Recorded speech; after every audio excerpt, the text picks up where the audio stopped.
വെച്ചാൽ നല്ലൊരു golden ഓപ്പർച്യൂണിറ്റിയാണ്. Government CISFലേക്ക് വനിതാ ബറ്റാലിയൻ പ്രത്യേകമായിട്ട് ഉണ്ടാക്കാനായിട്ട് തീരുമാനിച്ചിരിക്കുക. 1025 പേരായിരിക്കും ഫസ്റ്റ് അതിനകത്തുണ്ടാകുന്ന ടീം അംഗങ്ങൾ. അത് നിങ്ങൾക്ക് നല്ലൊരു ഓപ്പർച്യൂണിറ്റിയാണ്. വരുന്ന SSC GDയുടെ എക്സാം നല്ല രീതിയിൽ എഴുതുക. അപ്പോൾ സ്വാഭാവികമായിട്ട് വേക്കൻസി വർദ്ധിക്കും. ഇപ്പോൾ CISFലുള്ള സ്ത്രീ സാന്നിധ്യം എന്ന് പറയുന്നത് 7%. സ്വാഭാവികമായിട്ടും ഇതിൻ്റെ എണ്ണം കൂടും. ഉള്ള പരീക്ഷ നല്ല രീതിയിൽ എഴുതുക. ഈ വരാൻ പോകുന്ന ജനുവരി 16-ാം തീയതി മുതലുള്ള പരീക്ഷ നിങ്ങൾ നല്ല രീതിയിൽ എഴുതുക. എങ്ങനെ ജോലി കരസ്ഥമാക്കുക, സ്ഥലം വിടുക. പറയുന്നത് മനസ്സിലാവുന്നുണ്ടോ? അത് ശ്വാസം വിടാതെ നിൽക്കണ്ട, ശ്വാസം വിട്ട്.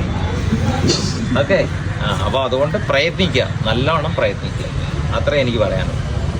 അപ്പോൾ ഇങ്ങനൊരു അവസരം വന്നപ്പോൾ വിനിയോഗിക്കാതിരിക്കരുത്. ഓക്കെ. പിന്നെ എയർഫോഴ്സിൻ്റെ എക്സാമിനുകൾക്ക് പോകുന്ന എല്ലാവർക്കും കൺഗ്രാറ്റുലേഷൻ. ഓക്കെ.